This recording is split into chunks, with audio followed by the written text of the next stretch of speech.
All right, so hello everyone. My name is Cheyenne. I am a Chico State ambassador and tour guide for the Office of Admissions. Today we are going to have a conversation with the scholarship office, and she's going to give us some insight. The representative is going to give us some insight. So without further ado, let me see if my guest is in here. I'm gonna have her introduce herself, and she's gonna tell us what she does on campus, and then we're gonna get into some questions. So if you have any questions, feel free to type them in the chat, and I can ask those.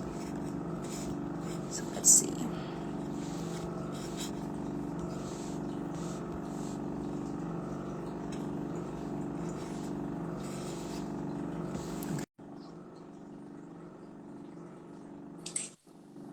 Hey. Hi. So, can you introduce yourself to us, please? Sure. Thank you so much for having me. My name is Maihua Lo, and I am the scholarship coordinator for the Financial Aid and Scholarship Office.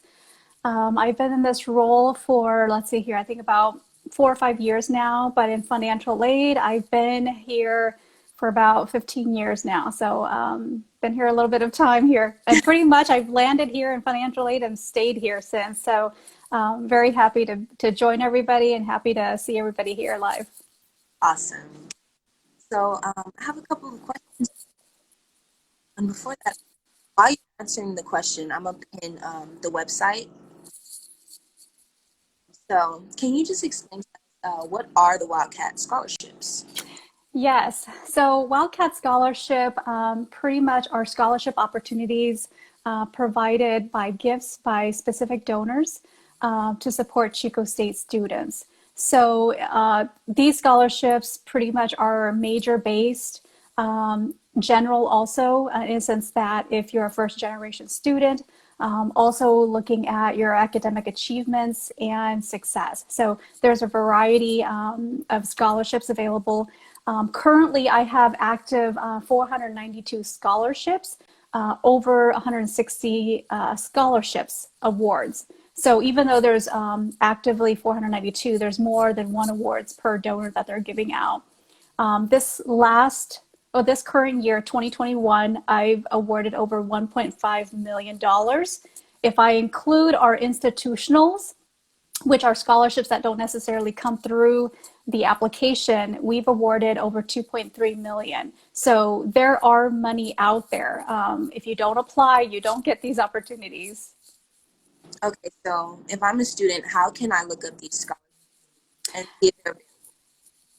Okay, I missed that last part. What was that last section of your question? How can I look up these scholarships and see if they are available? Yes. So these scholarships, I have them listed in our system, which is the same system that you log in to fill out your application. When you get to that site, you can actually, even before signing in, you can look at these scholarships by name and by criteria. You can search them by keywords. So for example, if you're a nursing student, you can just type in nursing in that search box and you can find all those related to nursing. That way, then you can view the name of the scholarship, the donor information, and the criteria if they're looking for a specific major, GPA, and or community involvement. And you can see these specifically after you've applied or before you apply. And this is inclusive of the Wildcat plus externals. And what are some deadlines for these scholarships?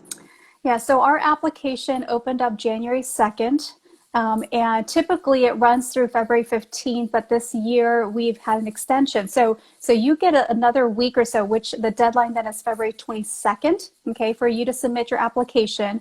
And then I'm taking letters of recommendation through the 26th of February. So an additional week, just in case if you've just put that email in there and they get the request a little bit later. But I would recommend you to start now. Don't wait, even though you still have some time. So I typically will go by my deadline. So don't email me at the, after the day of deadline and say, Maihua, sorry, so I want you to do that now and make sure that you submit it on time.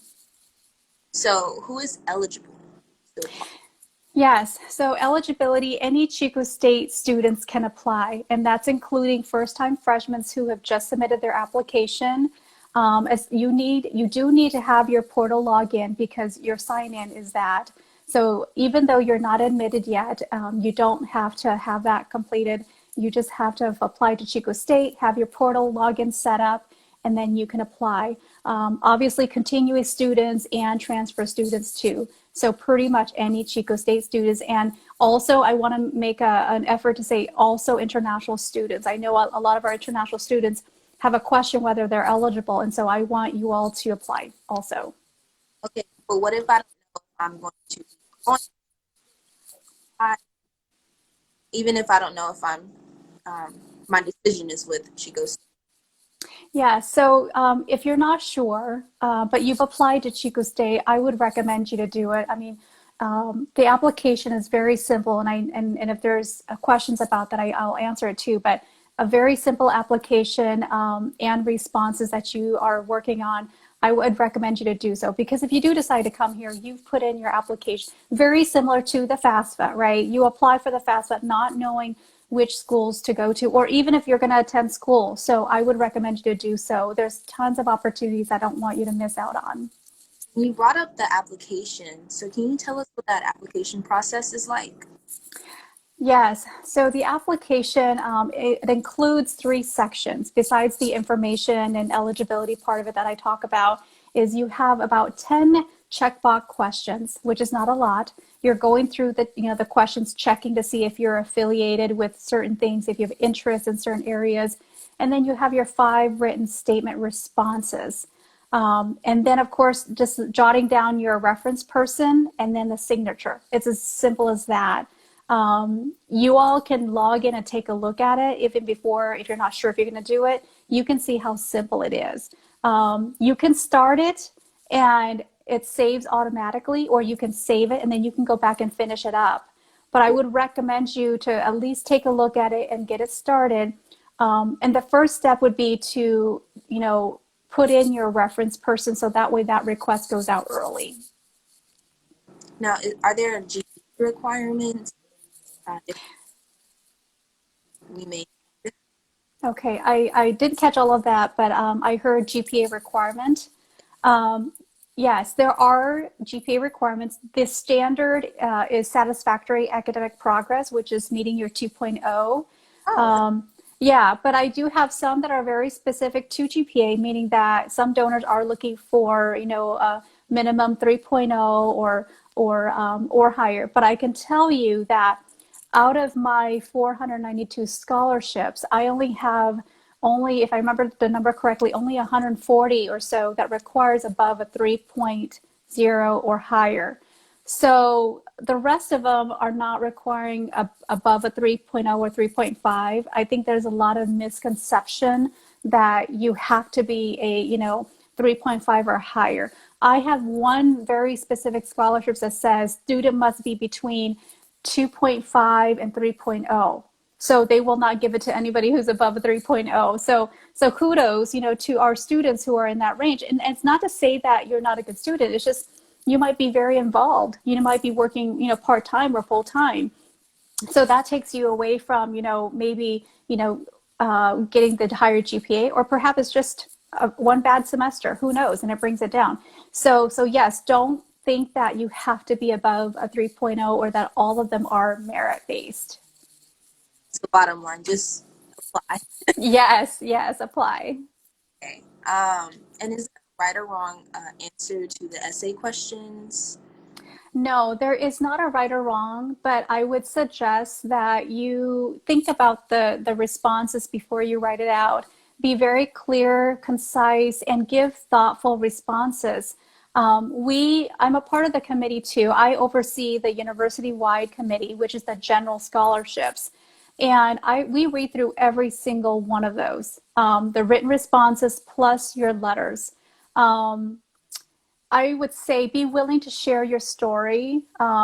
know that a lot of our, staff or reviewers, members who review these, are the ones that are also donors. So some of our staff and faculty are giving back to students, and we've all been through this, the same similar situation, and that's why we're giving.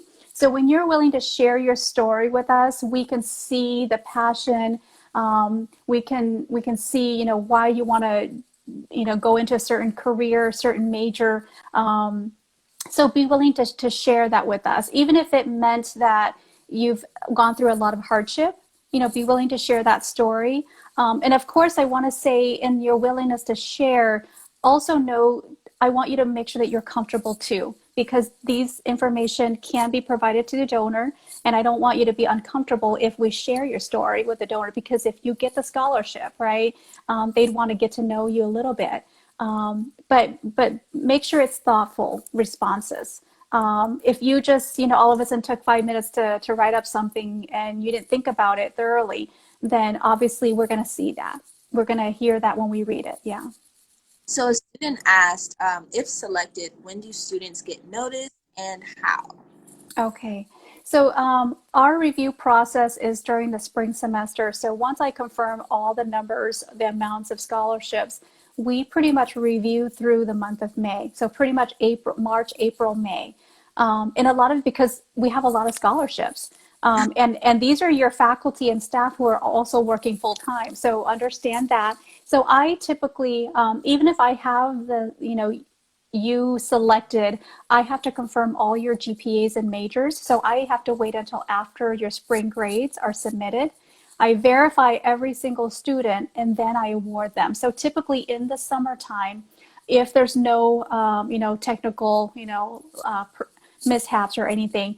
And in the past, I've had to do it manually. So imagine me and just one other staff having to do that. So it's a lot of, manual work behind it. But yeah, I would say after July, you start seeing the awards.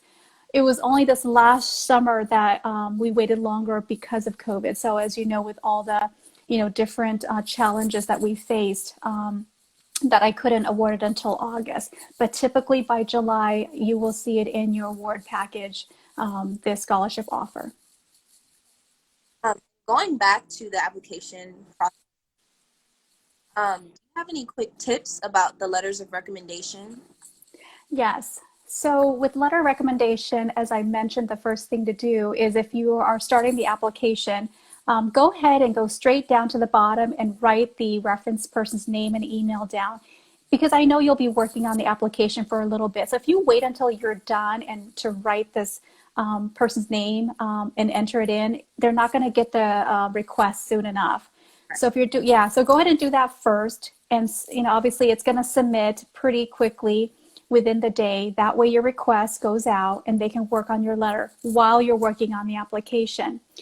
Secondly, I do provide a guidance on the website as to what your reference person should be writing in their letter. Okay, so you can go onto the website, you can copy and paste those guidance, those tips, and send it to your reference person. Say, this is what you could provide in my letter, and that way they can work on that. And then secondly, I would say ask for 2 letters. Okay, 2 people to write you letters. I know that only one is required, but should something happen, as you know, with all the challenges that we've had, and that one person can't write the letter, you've got a backup. Okay, so I want you to ask for 2 references with 2 letters. Some scholarships do require 2. Okay, even though the majority, I want to say majority of all, only requires 1, but I do have like maybe 3 or 4 that says, we're looking for 2 letters of recommendation. So having 2 then it just assures that you have a letter to complete your application. And someone asked if we offer full rides.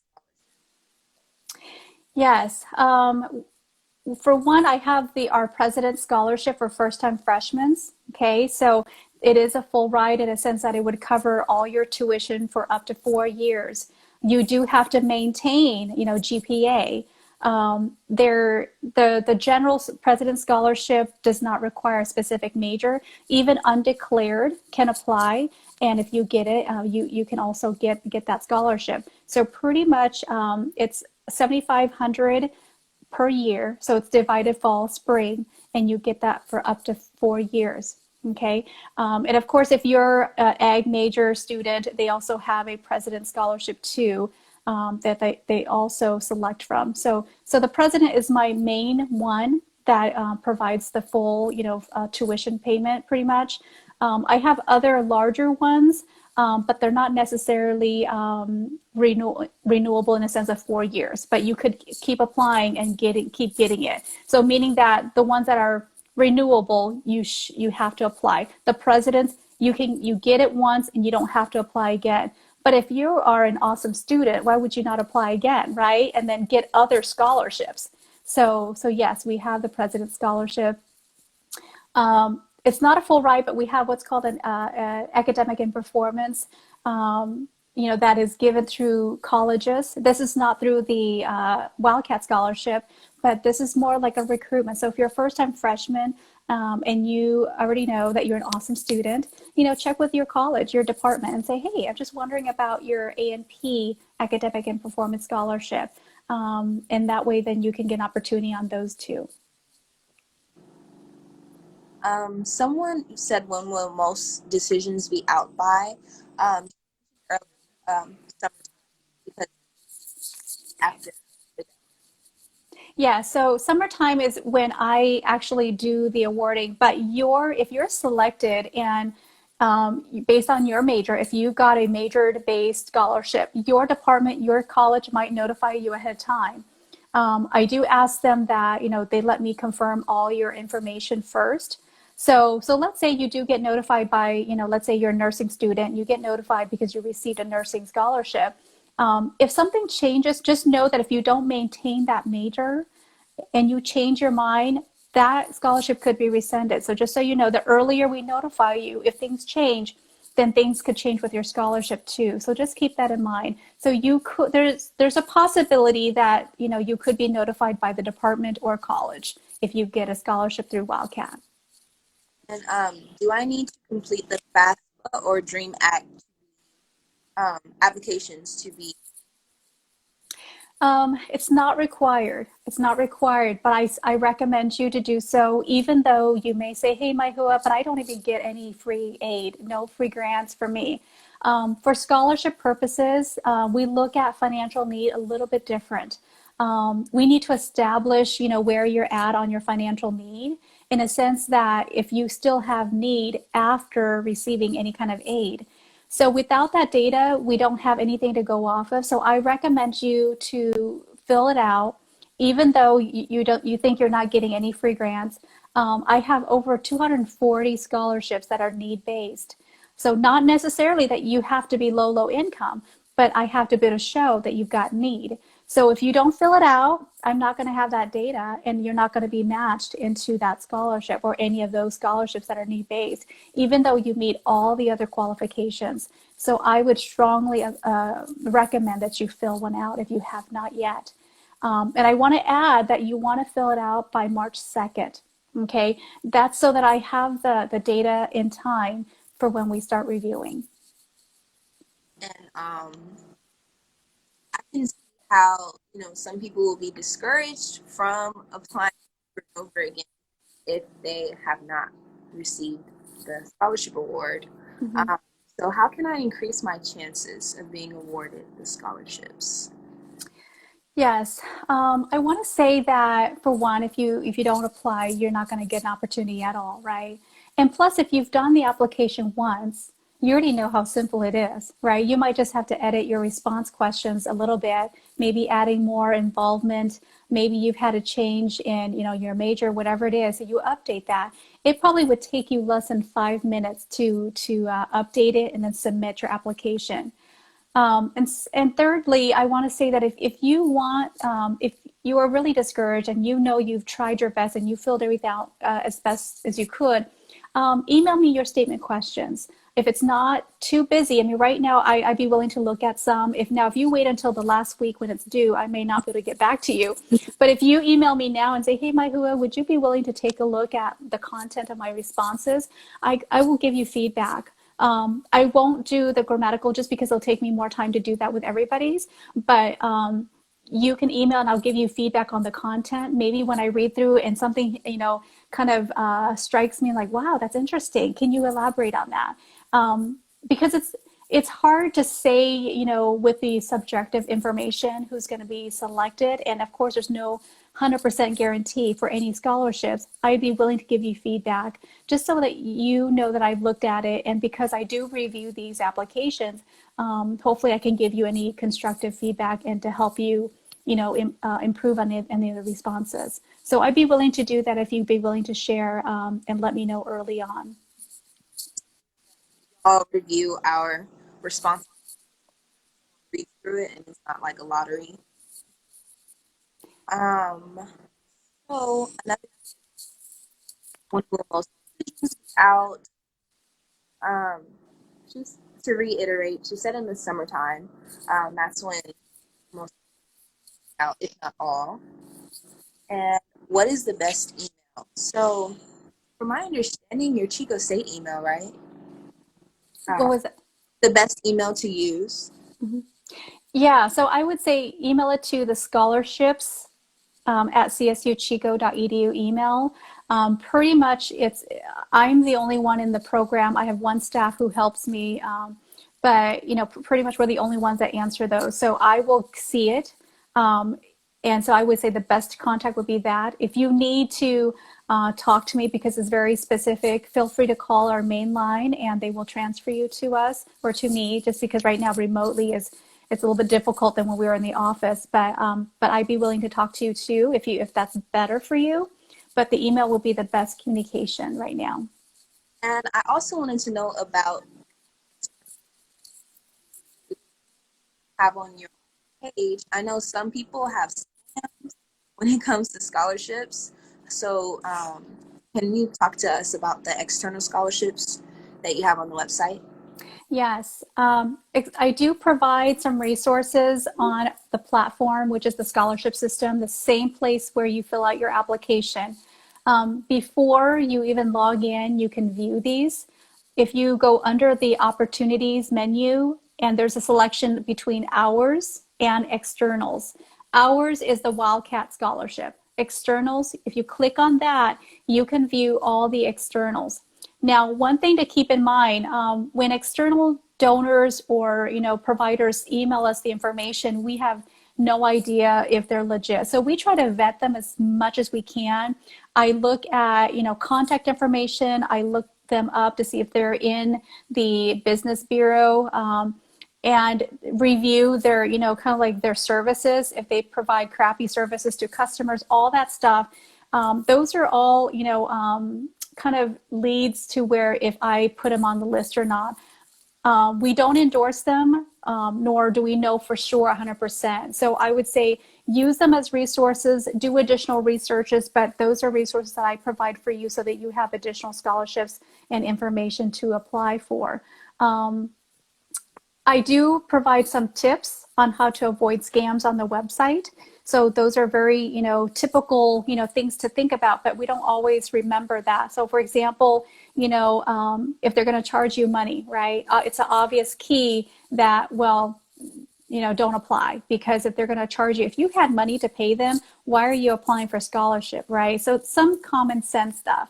And I can tell you that you should never provide your social security number just to apply. They don't need any of that information yet, just for you to apply to their scholarship. So if they're collecting personal information that you're wondering if it's legitimate, then don't apply for it. Those are really should be, some of the key things that pops up in your mind, and not just to go ahead and avoid those. And so those tips are on the website that you can review to kind of give you reminders of, externals not to even deal with, because it's not worth it. But most importantly, just to be safe with your information. And last but not least, how do students contact you if they have any questions? Yeah, so I think we mentioned that you could email me to the scholarships at csuchico.edu email. That's my best contact. Pretty much, your emails are answered within 12 hours, unless there's a holiday during the working day. If it's an emergency and you do have a specific, situation, do call our office.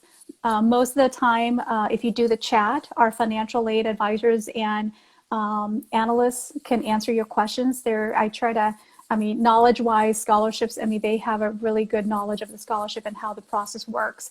So if anything that needs to come to me, they will direct you to me. And we have a couple of questions that someone asked, how does being an out-of-state student impact their chances of being elected for the scholarships? Yes, I would say you have just as much, opportunity as in-state students. I do have a handful that are region-based, so obviously those would, you wouldn't qualify for those, but otherwise the rest of them are open to any students, any Chico State students, and so I would encourage you to definitely apply. Yeah. Um, if what do they do if they want to make changes to their application if something wasn't correct? Yes, you can make changes to your application all the way to the deadline. So if you completed it today, and even though you've submitted it, you can log back in and make any corrections or changes. Even reference person, let's say, you put in somebody on January 2nd, but this person decided they can't write you a letter, you can go right in there and swap them out with a new person. So yes, all changes can happen up until the last day when the deadline hits by midnight. Cool. So thank you so much. I think I'm going to actually fill out the doc. I'm gonna make sure I have that in pretty early. That Yes. was, put it in early. Um, thank you so much. I appreciate it for you talking about the Wildcat scholarships. Do you Thank have you so much. closing statements or anything you want Yeah, I mean, I'm just glad to, see all of you here live and to kind of get a chance since going remote. It's been a little bit difficult for all of us, but don't be discouraged. Feel free to email me if you have any questions. And again, I open up the door to give you feedback on the content of your responses if you're not sure. I think the hardest thing is probably, making sure you're getting a letter. So I want you to go in there and put that person in there right now. So that way your email request goes out. And I just, encourage you to stick with it. And, we're going to get through this. And so, but yes, just email me and ask me questions if you have any. I'm available here. Thank you so much. to contact? We're going to be best. All right. Thank you so much for the opportunity. Okay, have a good one. All right. Thanks. Bye.